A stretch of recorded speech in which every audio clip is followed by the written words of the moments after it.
नमस्कार, जय हिंद साथियों। स्वागत है आप सभी का पारस फ्री एजुकेशन में। आज इस क्लास में हम पर्यावरण अध्ययन के मोस्ट इम्पोर्टेंट क्वेश्चनों को पढ़ाने वाले हैं जो कि एग्जाम में बार बार पूछे जाते हैं। इसलिए आप सभी से रिक्वेस्ट है वीडियो कंप्लीट देखें और आप कितना स्कोर कर पाते हैं वो भी आप हमें कमेंट बॉक्स में अवश्य बताएं। तो साथियों, बिना समय गवाए शुरू करते हैं इस प्यारे से वीडियो को। पहला प्रश्न क्या है? क्षोभ सीमा पृथक करती है। ऑप्शन है समताप मंडल व क्षोभ मंडल को, क्षोभ मंडल एवं ओजोन मंडल को, समताप मंडल एवं आयन मंडल को, या फिर क्षोभ मंडल एवं आयन मंडल को। तो देखिए साथियों, वायुमंडल की जो परतें हैं उनको किस तरह से बांटा गया है। सबसे नीचे है क्षोभ मंडल, उसके बाद क्या है समताप मंडल है, फिर उसके ऊपर क्या है मध्य मंडल है, फिर आयन मंडल है और सबसे बाहरी परत है वायुमंडल। तो यहाँ पर साथियों जो समताप मंडल है और क्षोभ मंडल है, ठीक है, तो इन दोनों के बीच में क्या है क्षोभ सीमा है जो कि क्षोभ मंडल और समताप मंडल को पृथक करती है। अर्थात यहां पर जो हमारा करेक्ट आंसर है वो ऑप्शन ए के साथ है, चला जाएगा। क्लियर? इसके साथ साथ आप लोग ध्यान रखेंगे आंधी, तूफान, मौसम संबंधी जो घटनाएं होती हैं वो सभी घटनाएं क्षोभ मंडल में होती हैं। ये कई बार एग्जाम में पूछा गया है। दूसरा पॉइंट आपको याद रखना है, समताप मंडल में ओजोन परत पाई जाती है, ठीक है, बार बार एग्जाम में पूछा जाता है। और जो मध्य मंडल होता है यह वायुमंडल की सबसे ठंडी परत है, ये भी आपको याद रखना है। तो इतने पॉइंट जितने बताए हुए हैं ये आपको सभी याद रखना है। यहां से 5-6 क्वेश्चन आपके बन सकते हैं, ठीक है। चलिए भाई प्रश्न क्रमांक 2 पर आते हैं। कहा गया है वन उन्मूलन इनमें से किसका प्रमुख कारण है।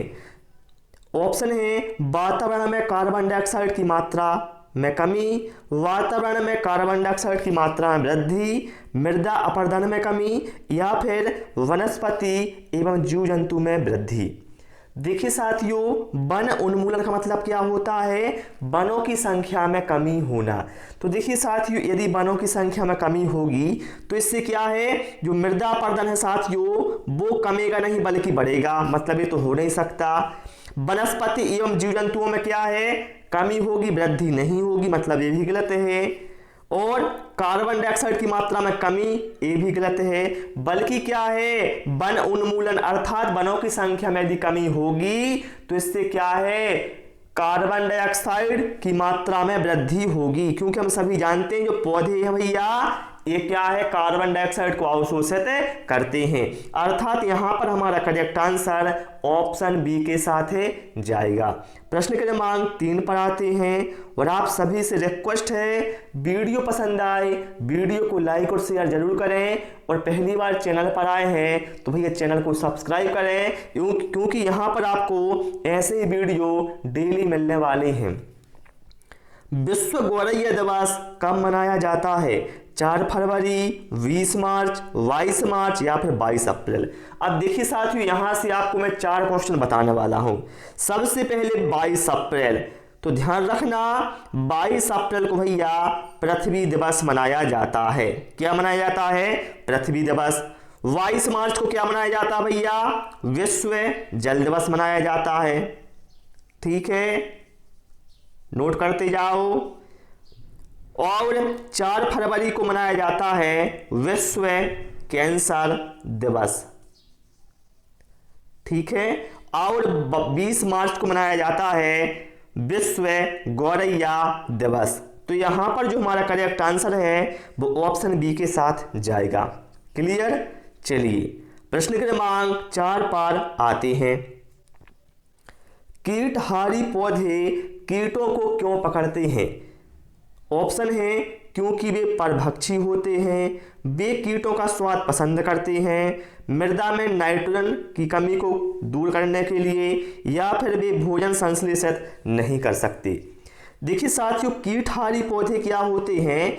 ऐसे पौधे जो कीटों को अपना भोजन बनाते हैं, ठीक है, और ये जो पौधे होते हैं साथियों ऐसी मृदा में उगते हैं जहां पर नाइट्रोजन तत्व की कमी होती है, इसलिए पौधे क्या करते हैं, कीटों को पकड़ते हैं और नाइट्रोजन की कमी को पूरा करते हैं। तो यहां पर जो हमारा करेक्ट आंसर है भैया वो ऑप्शन सी के साथ जाएगा। जैसे भैया घटपर्णी का पौधा, बार बार एग्जाम में पूछा जाता है कि घटपर्णी कैसा पौधा है, जिसे पिचर प्लांट भी कहा जाता है। तो ध्यान रखना घटपर्णी का जो पौधा भैया यह एक कीट भक्षी पौधा है।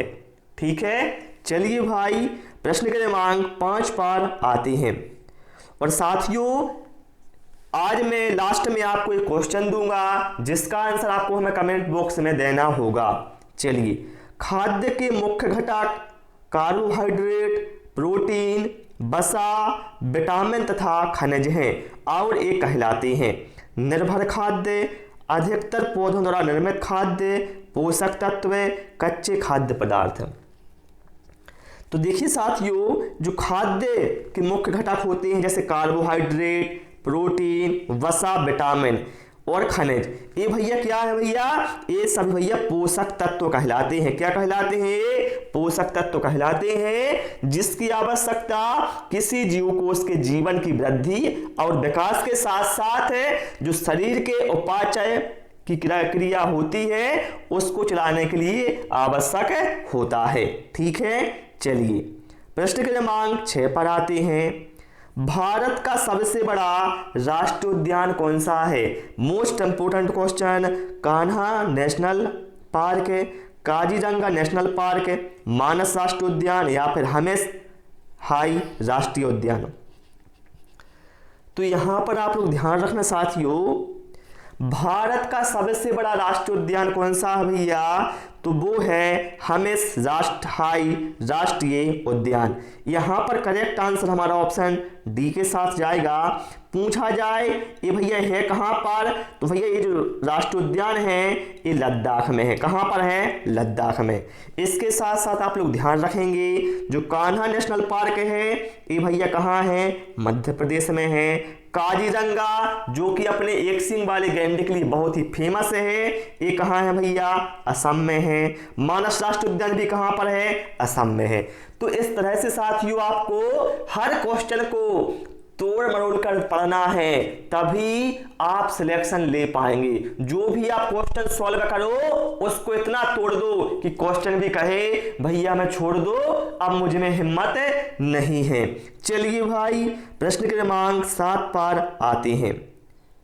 भारत का सबसे बड़ा रबर उत्पादक राज्य है? कर्नाटक, आंध्र प्रदेश, केरल या फिर तमिलनाडु। तो ध्यान रखिएगा भैया भारत का सबसे बड़ा रबर उत्पादक राज्य है केरल। ठीक है, राइट आंसर यहां पर हमारा ऑप्शन सी के साथ जाएगा। इसके साथ साथ ध्यान रखना भैया केरल को भैया मसालों का बगीचा कहा जाता है। क्या कहा जाता है, मसालों का बगीचा, क्योंकि यहाँ पर मसाले बहुत अधिक मात्रा में होते हैं। और केरल में भैया शांत घाटी या साइलेंट वैली स्थित है, ये भी आपको ध्यान रखना है। ठीक है, चलिए प्रश्न क्रमांक 9 पर आते हैं। लेकिन साथियों आप लोग ना तो वीडियो को लाइक करते हो, लाइक बहुत कम आते हैं, और चैनल को भैया सब्सक्राइब बहुत कम लोग किए हुए हैं। तो भैया सब्सक्राइब कर लो, इसमें आपका कोई भी पैसा नहीं लगता है। चलिए अब यहाँ पर क्या कहा गया है, धान, मक्का और कपास जून से सितंबर तक उगाई जाती है। ठीक है, इन फसलों को क्या कहा जाता है, रबी की फसल, खरीफ की फसल, ग्रीष्मकालीन फसल या फिर शीतकालीन फसल। तो देखिए धान, मक्का, भैया ये क्या है मेरे भैया, ये खरीफ की फसलें हैं। यहाँ पर जो हमारा करेक्ट आंसर है वो ऑप्शन बी के साथ चला जाएगा। जैसे और यदि आपसे पूछा जाता गेहूं, चना, ठीक है, तो भैया गेहूं और चना क्या है, रबी की फसलें होती हैं। ठीक है, चलिए प्रश्न क्रमांक 10 पर आते हैं। निम्नलिखित में से कौन सुमेलित नहीं है? जीवाणु की खोज ल्यूवेनहॉक ने की है क्या? बिल्कुल भैया जीवाणु की खोज तो ल्यूवेनहॉक ने ही की है। विषाणु की खोज इवानोवस्की ने की है, हाँ भैया सही है बिल्कुल। विटामिन की खोज क्या फंक महोदय ने की है? हाँ साहेब बिल्कुल की है। रुधिर समूह की खोज किसने की है? विलियम हार्वे ने? नहीं मेरे भैया, रुधिर समूह की जो खोज है वह है कार्ल लैंडस्टीनर ने की है। तो यहां पर जो हमारा करेक्ट आंसर है वो ऑप्शन डी के साथ जाएगा, यह सुमेलित नहीं है, क्योंकि विलियम हार्वे ने भैया रक्त परिसंचरण तंत्र की खोज की है, ना कि रुधिर समूह की। तो ये आप एक्स्ट्रा फैक्ट यहां पर कॉपी में नोट कर लो कि विलियम हार्वे ने रक्त परिसंचरण तंत्र की खोज की है। चलिए प्रश्न क्रमांक 11 पर आते हैं। रेशम खालिस्तान से बना एक प्राकृतिक तंतु है। भैया हम सभी जानते हैं रेशम हमें रेशम कीटों से प्राप्त होता है, ठीक है। रेशम कीट पालन क्या कहलाता है भैया? तो सेरीकल्चर कहलाता है। क्या कहलाता है? सेरीकल्चर कहलाता है। मधुमक्खी पालन क्या कहलाता है? एपीकल्चर कहलाता है। अंगूर की खेती करना क्या कहलाता है? विटीकल्चर कहलाता है, ठीक है। तो बताना है यहाँ पर जो रेशम भैया जो कि रेशम कीट से प्राप्त होता है यह क्या होता है? वसा होता है, सेल्यूलोस होता है, प्रोटीन या फिर स्टार्च। तो हमेशा आप लोग ध्यान रखें रेशम भैया एक प्रोटीन है, ठीक है। रेशम क्या है? प्रोटीन है, ओके। चलिए भाई इसके बाद प्रश्न क्रमांक 12 पर आते हैं। पौधे जो अपना भोजन स्वयं निर्मित करने में असमर्थ हैं, अन्य जीवित जीवों से पोषण प्राप्त करते हैं, ये कहलाते हैं। मतलब ऐसे पौधे भैया जो क्या है अपना भोजन स्वयं निर्मित नहीं करते, जैसे अमरबेल, ठीक है, बल्कि क्या करते हैं अन्य जीवित जीवों से पोषण प्राप्त करते हैं। तो भैया उनको कहा जाता है परजीवी, ठीक है, जैसे अमरबेल, ठीक है, अमरबेल, ओके। यहां पर करेक्ट आंसर हमारा ऑप्शन बी के साथ है जाएगा। चलिए प्रश्न क्रमांक 13 पर आते हैं। जीवाश्म ईंधन होते हैं, जो जीवाश्म ईंधन भैया बताना है कैसे होते हैं? नवीकरणीय और अक्षय, अनवीनीकरणीय और अक्षय, नवीकरणीय और क्षय, और फिर अनवीनीकरणीय और अक्षय। देखिए भैया जीवाश्म ईंधन आप सभी जानते हैं, जैसे कोयला, पेट्रोल है, जीवाश्म ईंधन है, मतलब जिनका निर्माण क्या है जीवाश्मों से हुआ है। और आप सभी जानते हैं इनके निर्माण में बहुत ज्यादा समय लगता है जीवाश्म ईंधन का, ठीक है, बहुत लंबी प्रक्रिया होती है, ठीक है। और यदि हम जीवाश्म ईंधन का भैया एक बार यूज कर लेंगे तो इसे क्या है पुनः हम उपयोग नहीं कर सकते, ठीक है। तो हम कह सकते हैं जीवाश्म ईंधन कैसा होता है?